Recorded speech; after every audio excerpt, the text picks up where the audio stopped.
주님의 십자가 따라 생명을 바치겠느냐, 주님의 사랑을 따라, 예수님의 십자가를 따라 생명을 바치겠느냐. 복음의 불길 오른다. 다 같이 일어나거라.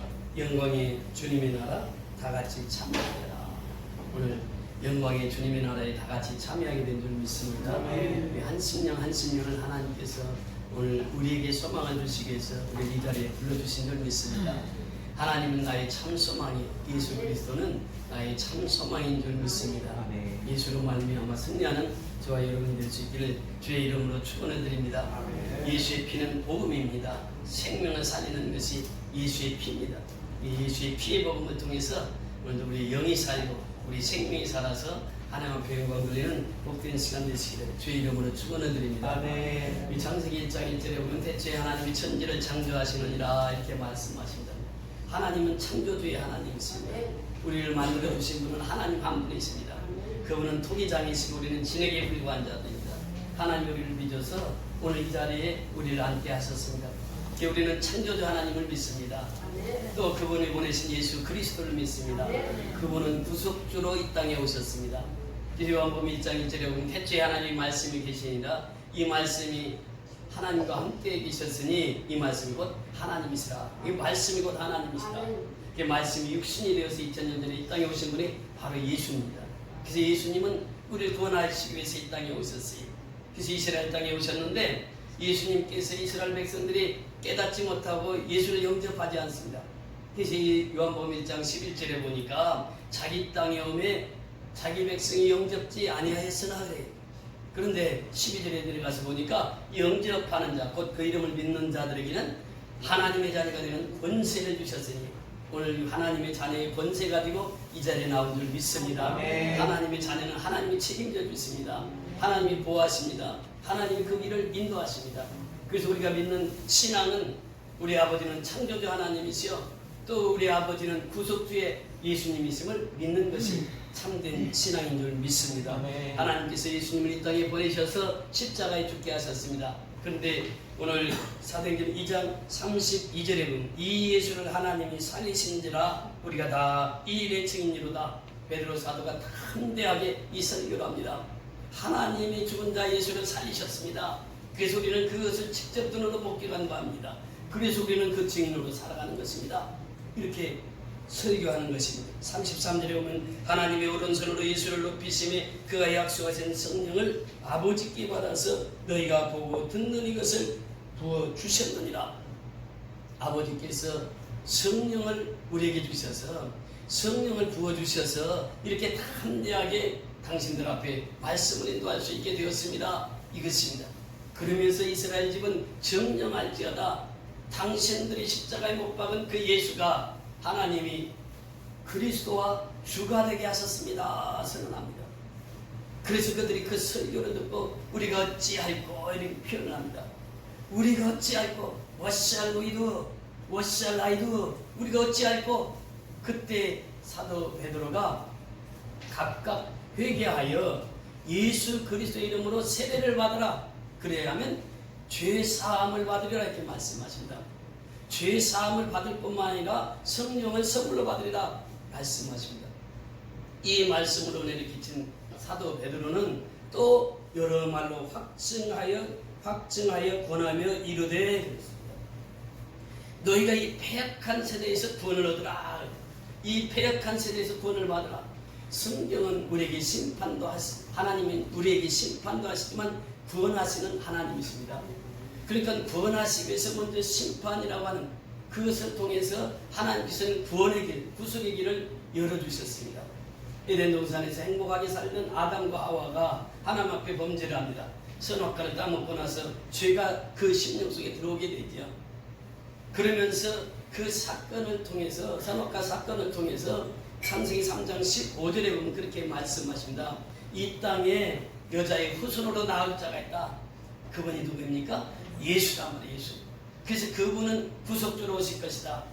인간은 선악과를 따먹음으로 말미암아 죄를 짓게 되었는데 이제 여자의 후손으로 온 그 메시아 예수는 우리의 죄를 사실 뿐이다. 그래서 그분은 둘째 아담으로 이 땅에 오실 것이다. 이렇게 말씀하십니다. 창세기 핵심은 창세기 3장 15절에 여자의 몸에서 여자의 후손으로서 오신 예수 그리스도, 그 창세기 3장 15절부터 우리에게 구속주 예수님을 보여주시고 있습니다. 그 창세기 6장에 가면은 우리가 잘 알듯이 노아 시대에 사람들이 죄와 악이 가득 찼더라 이렇게 표현합니다. 죄악으로 가득 찬 세상, 악으로 가득 찬 세상. 그래서 하나님께서 노아를 통해서 이제 이 세상의 모든 기시가는 것들, 식물들, 사람들을 쓸어버리고 이제 하나님의 말씀을 순종하는 자들만 구원해서 한 시대를 열어가기를 소원하셨던 것이죠. 그래서 하나님께서 40주야를 피로 지면해드리기 위해서 그 불이 산꼭대기까지 다다릅니다. 그때 노아는 120년 동안 방주를 만들게 되죠. 그 방주, 노아 방주가 두둥실 뜨면서 이제 그 노아의 방주가 방주 속에 들어간 노아의 8식구, 그리고 이제 짐승의 한 쌍씩만 살려주시고 나머지는 다 기식하는 모든 생물체들 다 죽였습니다. 여기서 보면 노아의 말을 들었던 이제 노아의 식구 8식구만 살고 노아 이전의 시대, 노아 이후의 시대를 열어가게 됩니다. 이 패역한 시대에서 구원을 받으라라고 하는 외침은 베드로가 이 사건을 모르고 있을 리 없습니다. 지금 노아 시대를 통해서 이 패역한 세대에서 구원을 하신 분은 그렇게 많지 않았습니다. 그런데 그 노아의 시대를 통해서 우리에게 교훈해 주시는 바는 무엇입니까? 노아 이전의 시대, 홍수 이전의 시대는 사람들이 969세까지도 살았습니다. 근데 노아 홍수 이후의 시대는 120살이 넘지는 못해요. 그 시대를 하나님께서 노아의 홍수를 통해서 구속의 역사를 하나님 주십니다. 심판과 함께 뒤따른 것이 바로 구속의 역사라고 하는 것입니다. 우리가 출애굽기에 보면 이제 하나님께서 이스라엘 백성들에게 심판합니다. 10가지 애굽 백성들에게 심판하는데 10가지 심판을 해요. 이스라엘 백성들의 속국으로 있을 때, 노예로 있을 때에 애굽 백성을 심판합니다. 그러면서 맨 마지막 심판이 장자의 죽음과 짐승의 첫 새끼의 죽음이에요. 그래서 유월절이라고 하는 행사가 거기서 시작이 됩니다. 이 유월절은 어린 양의 피가 주인공입니다. 즉 출애굽기 전체의 핵심은 뭐냐? 어린 양의 피입니다. 어린 양의 피를 문설주에 바른 가정들은 짐승의 첫 새끼와 장자가 죽지 않았어요. 그런데 피를 바르지 않는 가정은 짐승의 첫 새끼와 장자가 다 죽습니다. 애굽 온역이 호곡이 났습니다. 애굽 왕자부터 죽어서 모든 사람들이 집집마다 장사를 치러야 돼요. 이 역사를 통해서 유월절이라고 하는 절기가 생기게 되는데, 여기도 보면 패역한 세대들에게 심판하지만 하나님께서 택함 받은 백성들은 구원하시는 역사를 우리에게 보여주시고 있습니다. 이것이 출애굽의 역사를 통해서 우리에게 보여주는 사건이에요. 그 뒤에도 구속의 역사는 계속해서 진행됩니다. 여호수아에 보면 이제 요단강을 건널 때, 또 기생 라합이 정탐꾼을 숨겨줬을 때에 그 정탐꾼들에게 기생 라합이 부탁을 합니다. 나는 당신의 사신 하나님을 알고 있습니다. 당신의 믿는 하나님은 공의수를 가르치고, 그래서 우리 이 가나안 땅에 살고 있는 사람은 다 하나님이 하신 일들을 압니다. 그러니 당신들을 내가 구해줬으니 당신들은 나의 생명을 구원해 주세요 하고 얘기했을 때, 당신의 집에다가 붉은 줄을 달라. 그러면 하나님께서 너희 가정을 구원하리라. 그래서 그 여리고성이 무너졌을 때 다 죽었지만 기생 라합 집은 그들을 건져서 구원시켰던 것을 보게 됩니다. 기생 라합은 이제 후에 예수님의 조상이 되는 것이죠. 그래서 이 구속의 역사를 통해서 패역한 세대와 구원의 역사를 우리에게 말씀하십니다. 지금 우리가 살고 있는 시대가 패역한 시대이지. 이 시대 속에서도 하나님은 계속해서 구원받을 자를 부르고 계시다고 하는 것이에요. 그래서 우리는 하나님의 음성에 부름을 받고 이 자리에 나온 자들입니다. 구원을 받고 하나님의 자녀가 된 자들이. 그러니까 하나님께서는 지금 우리를 통해서 이 시대의 패역한 세대에 구원할 자들을 찾아서 구원시키라고 하는 것이 하나님의 명령입니다. 하나님께서는 이 땅에 예수 그리스도를 보내주시고, 예수님이 가시면서 내가 또 다른 보혜사를 너에게 보내주겠다. 그분이 누구입니까? 성령님이. 그래서 보혜사 성령님이 우리와 함께 하심으로 말미암아 이 기쁜 소식을 땅끝까지 전파하기를 원하셨던 것입니다. 그래서 오늘 본문에 보면 그렇게 말씀하십니다. 너희가 이 패역한 세대에서 구원을 받으라 하니 그 말씀을 받은 사람들은, 그 말씀을 들은 사람들은, 그 말씀을 받은 사람들은, 그 말씀을 들은 사람은 말씀이 무엇입니까?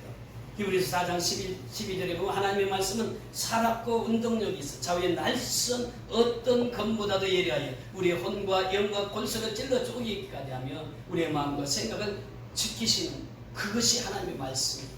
그 말씀은 살아있습니다. 지금도 저 홍해수를 가르치는 하나님은 지금도 우리의 삶 속에 홍해수를 가르치는 하나님, 요단강을 가르치는 하나님은 지금도 우리의 요단강을 가르치는 하나님입니다.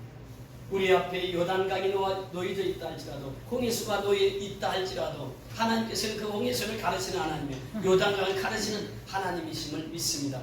살아계신 하나님은 2000년 전에 이 땅에 오신 예수 그리스도, 그분을 통해서 우리에게 증명해 보여주셨고, 예수님은 십자가에 죽으셨으나 사흘 만에 다시 부활을 시킴으로 말미암아 살아계신 하나님이 지금도 우리와 함께 계시다라고 하는 것을 보여주고 있는 것입니다. 그래서 이 살아계신 하나님은 지금도 말씀을 통해서 역사를 이루십니다.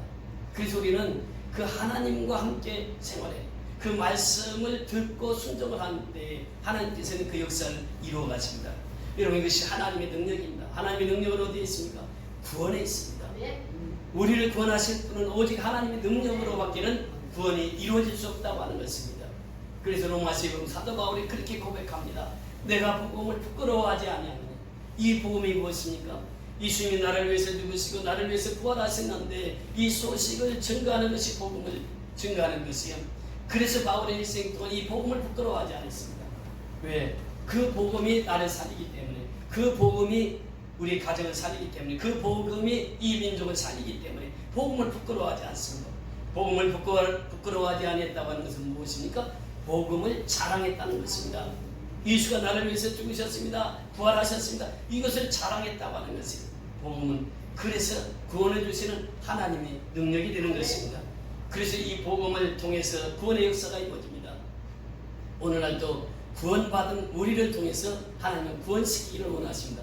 그래서 하나님께서 하나님의 집을 지어 놓으신 것이, 그것이 어디입니까? 교회입니다. 교회에서 하나님의 말씀을 듣고 이제 교회에서 하는 일은 뭐냐? 영혼을 구원하라고 하는 것이요. 복음을 전해서 구원하는 능력을 우리에게 주셨고 하나님의 능력을 주셔서 그 구원의 역사를 이루라고 하는 것이 하나님의 명령입니다. 그래서 하나님의 자녀는 이제 그 구원의 복음을 땅끝까지 전파해야 되는 줄 믿습니다. 예수님께서 십자가에 달리시기 전에 요한복음 13장부터 17장까지 말씀을 하루에 증거를 하십니다. 그때 예수님께서는 말씀으로 선포할 말씀이 얼마나 많았겠습니까? 그런데 예수님이 첫 행사는 무엇이었습니까? 거리에다가 수건을 두르고 제자들의 발을 씻깁니다. 그러면서 한 사람 한 사람 발을 씻길 때에 이제 그 베드로는 그런 고백을 하죠. 예수님, 저의 발은 절대로 씻길 수 없습니다. 저는 다 씻었습니다. 그때 예수님께서 말씀하십니다.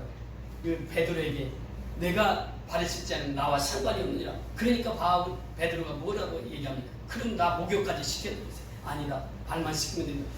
그러면서 예수님께서 하신 말씀이 무엇입니까? 내가 한 그대로 너희도 행하라. 그것이 무엇입니까? 겸손입니다. 예수님은 십자가에 달리시기 전에 우리에게 설교하시기, 마지막 고별 설교 전에 예수님께서는 겸손의 삶을 우리에게 실제로 보여주셨던 것입니다. 어느 할머니가 말이 참 많으신 분이 있었어요. 그리고 이제 그 사람은 말로 치지 않는 할머니였습니다. 근데 그 가정에 며느리가 들어왔어요. 며느리가 들어오니까 이제 동네 사람들이 다 얘기했습니다. 저 며느리 얼마나 힘들까? 저 할머니는 말로서 누구한테도 지어본 적이 없는 사람인데. 근데 그 며느리가 들어와가지고 이제 그 시어머니를 봉양합니다. 근데 시어머니가 얘기를 하는 것이에요. 그 요즘 것들은 대학 나왔다고 해도 참 쓸모가 없다고. 그러니까 그 며느리가 얘기를 하는 거예요. 어머니 그래요. 어머니 시대에 초등학교 나온 것만도 요즘에 대학 나온 사람들이 못해요.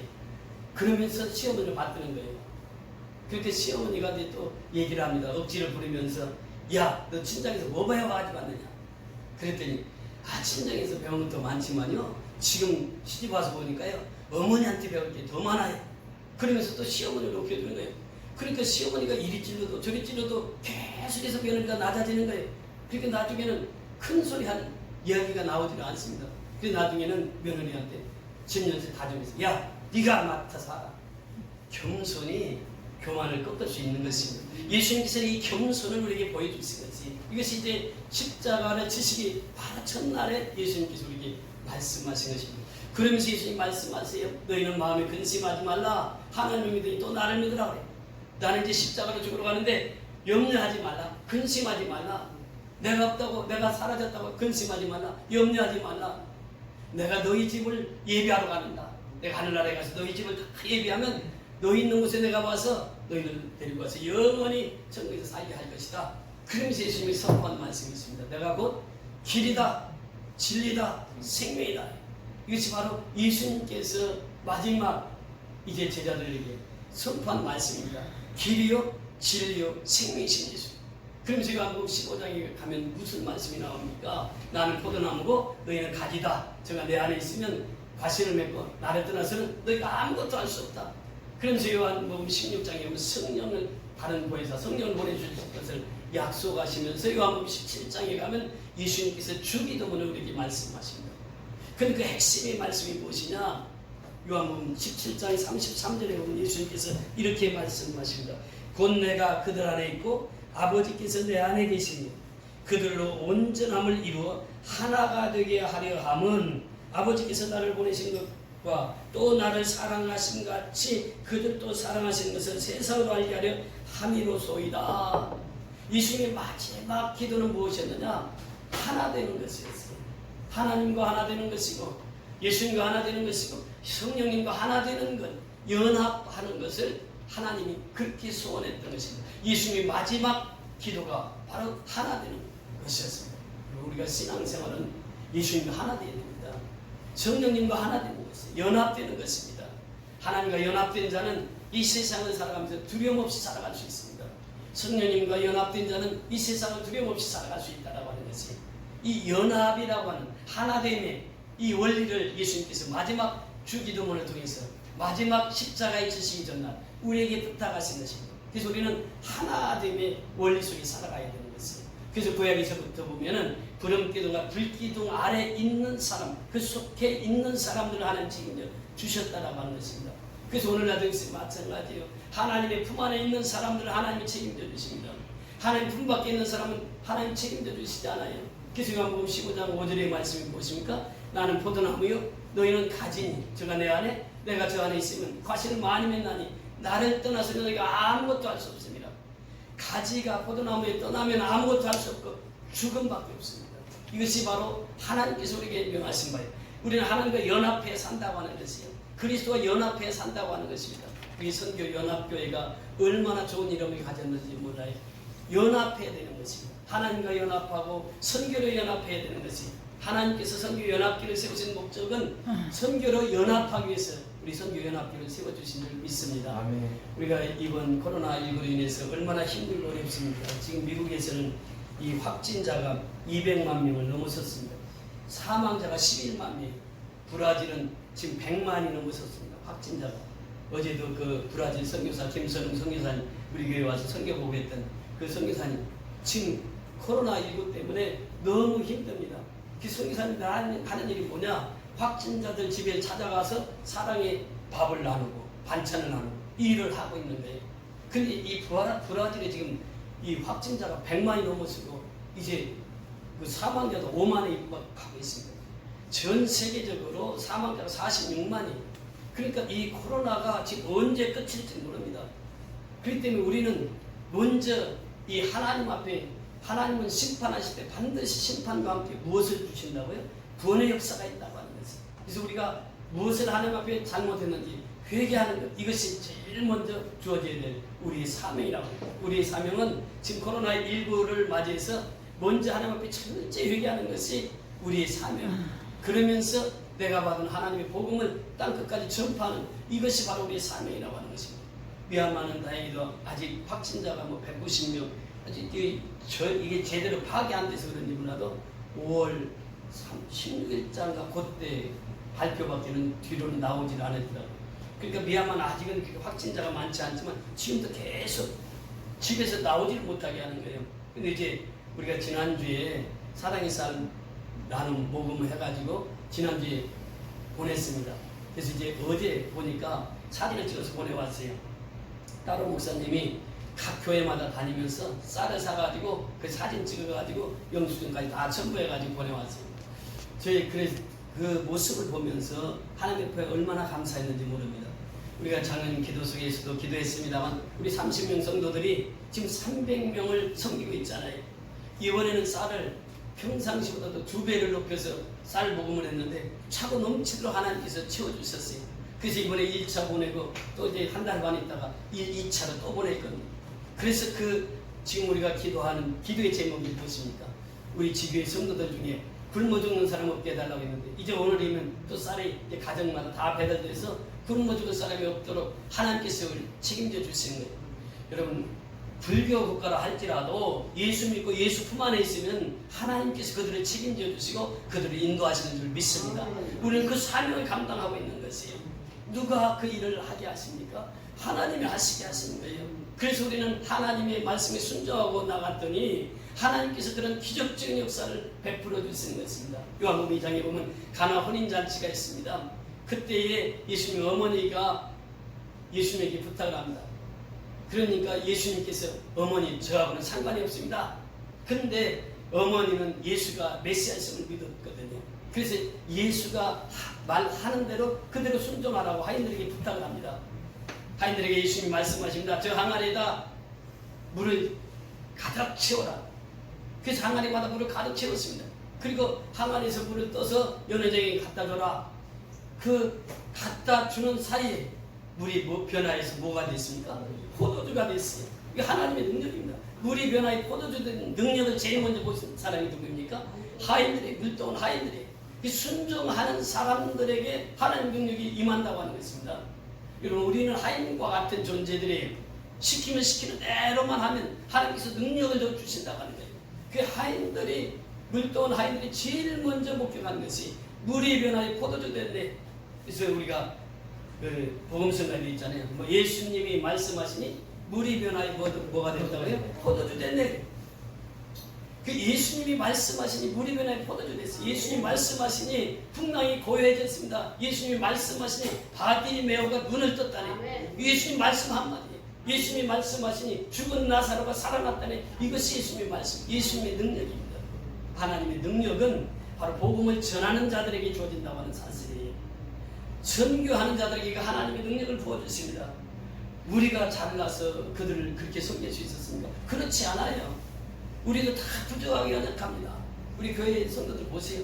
다 이 부족하게 연약하지만 하나님께서 우리를 통해서 그 역사를 이루시는 거예요. 너무너무 감사한 것은 우리가 참 식구는 많지 않지만 교회를 사랑하는 분들이 얼마나 많은지 몰라요. 권사님 두 분은 어제도 우리 점심 식사를 준비하기 위해서 저녁 10시 반까지 3시간 반 동안 쉴 사이 없이 그렇게 준비하십니다. 그래서 우리가 점심 식사를 하는 거예요. 그것도 20년 동안 20년 이상 이렇게 봉사를 해요. 헌신합니다. 그들의 수고가 있었기 때문에 우리가 점심을 맛있게 들 수 있는 것이. 우리 홍 집사님 나오셨습니다. 지난주에는 그 음료수를 이 1.8리터짜리 한 7병인가를 사가지고 그 무겁게 들고 들고 와가지고 우리 성도님들하고 나눠 먹게 되겠다는 거예요. 또 조 집사님은 어제 그 매실을 40kg 사가지고 교회로 왔어요. 그래서 그걸 또 다 담았어. 어제 저녁에. 그래서 10시 반까지 얼마나 수고를 했는지 몰라요.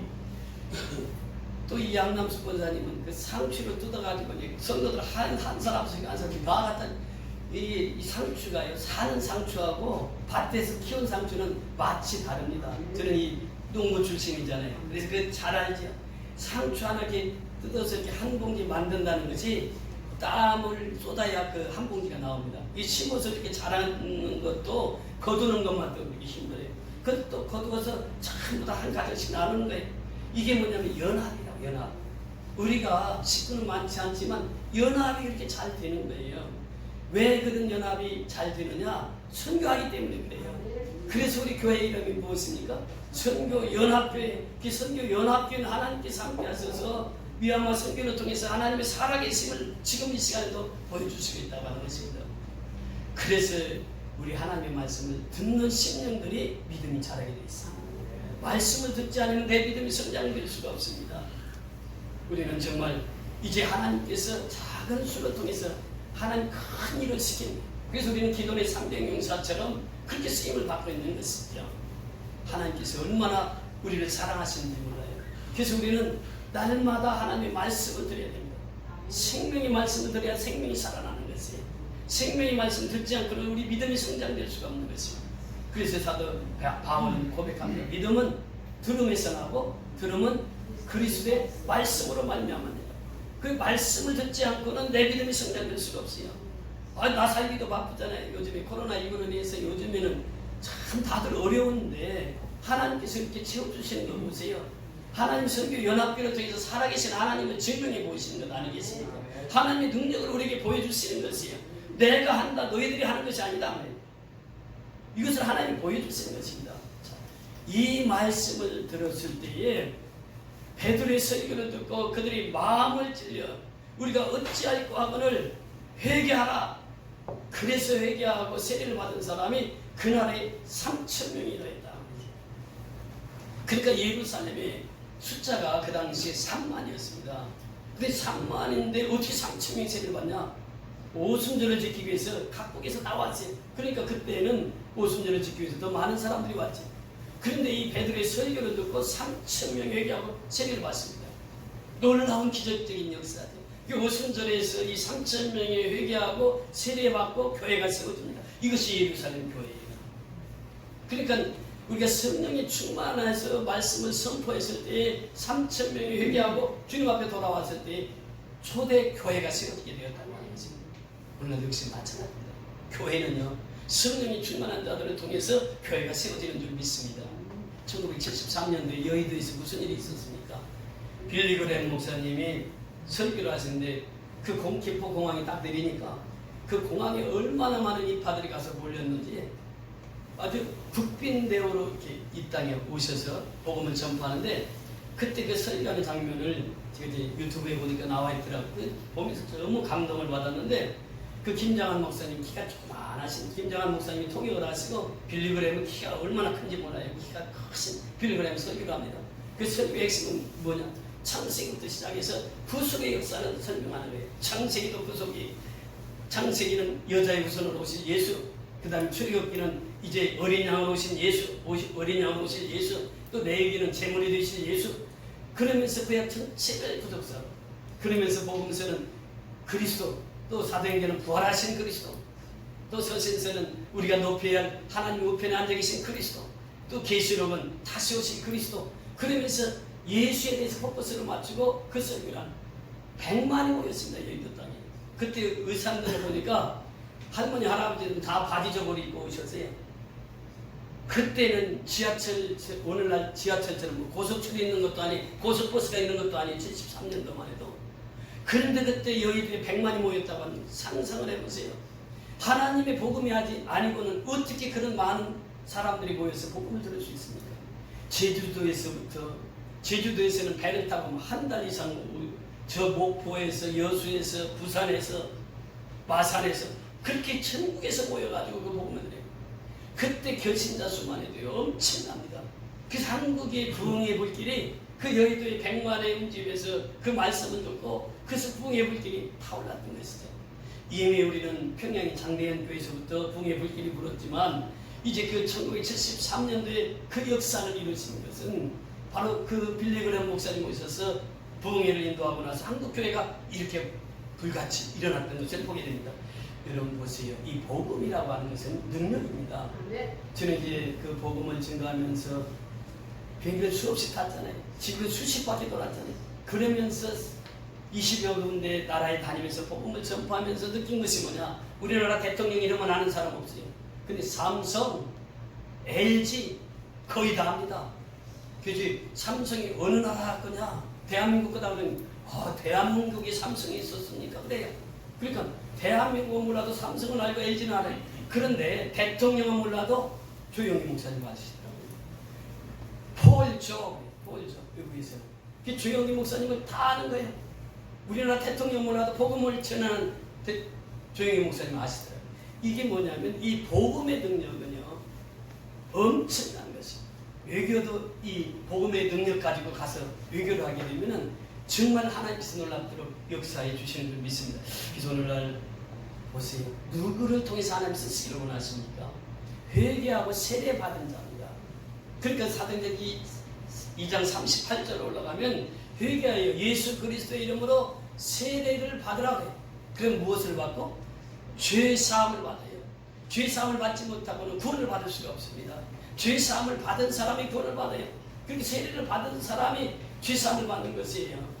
죄사함을 받아야 성령의 능력을 힘입습니다. 그래서 땅끝까지 복음을 전하는 것이 교회가 세워진 목적이 무엇입니까? 생명의 복음을 전하라고 교회를 세워주신 것이에요. 땅끝까지 복음을 전가하라고 교회를 세워주신 것입니다. 그래서 우리가 항상 미치는 사도행전 1장 8절 말씀 시작. 오직 성령이 너희에게 임하시며 너희가 권능을 받고 예루살렘과 온 유대와 사마리아 땅끝까지 이르러 내 증인이 되리라. 그렇습니다. 빌리그레 목사님이 한국에 와서 그때 설교하실 때 몇 가지 설교를 하셨습니다. 그 설교의 결론이 무엇이냐? 회개해야 됩니다. 우리는 회개해야 됩니다. 이것을 제일 먼저 선포하셨습니다. 그렇습니다. 우리는 회개해야 됩니다. 두 번째는 예수를 믿어야 구원받습니다. 예수를 믿어야 구원받습니다. 그렇습니다. 예수 믿어야 구원받아요. 예수 안 믿고는 우리가 구원받을 수가 없는 것이에요. 예수를 믿어야 돼요. 하나님의 아들로 메시아로 예수를 믿어야 되는 것이에요. 부활하신 예수로 예수를 믿어야 된다고 하는 것이에요. 세 번째는 고백해야 됩니다. 주는 그리스도시요 살아계신 하나님의 아들로 고백을 해야 돼요. 그래야 내가 구원을 받습니다. 그리고 나서 우리는 시인을 해야 됩니다. 우리가 세례받기 전에 시인을 합니다. 주는 그리스도시요 살아계신 하나님의 아들을 믿습니까? 그럼 아멘, 예 대답한 사람에게 세례를 줍니다. 그 세례를 받고 죄사함을 받아야 하나님의 백성이 되어서 그들을 통해서 하나님은 전 세계의 복음을 전하기를 원하신다고 하는 것입니다. 그래서 오늘 하나님께서 제자의 수가 3,000이나 다더라. 이것은 결과물입니다. 그런데 결과보다도 중요한 것은 무엇입니까? 그 과정이라고 하는 것이에요. 우리가 정말 하나님 앞에 철저히 회개해야 우리 코로나19도 우리 곁을 떠나게 될 줄 믿습니다. 하나님께서 이 심판 때는 반드시 구원받을 자를 예비해 두십니다. 그리고 그들을 통해서 하나님께서 역사를 이루어갔습니다. 코로나19는 반드시 지나갈 것입니다. 그런데 우리가 얼마나 회개하느냐에 따라서 그 기간이 짧아질 수도 있고 길어질 수도 있다고 합니다. 모일 때마다 우리가 기도해야 될 것은 정말 하나님 앞에 철저히 회개하고 하나님 앞에 돌아서 해야 된다고 합니다. 그러면서 우리가 날마다 하나님 앞에 고백하면서 주는 그리스도시요 살아계신 하나님의 아들이라고 하는 그 고백 속에서 우리는 살아가야 될 줄 믿습니다. 그리고 내가 죄사함 받은 자로서 이제는 성령의 능력을 충만히 받아서 정말 미얀마뿐만 아니라 땅끝까지 복음을 전파해서 하나님에 대한 성도로서 임받는 저와 여러분이 다 될 수 있기를 주의 이름으로 축원을 드립니다. 아멘.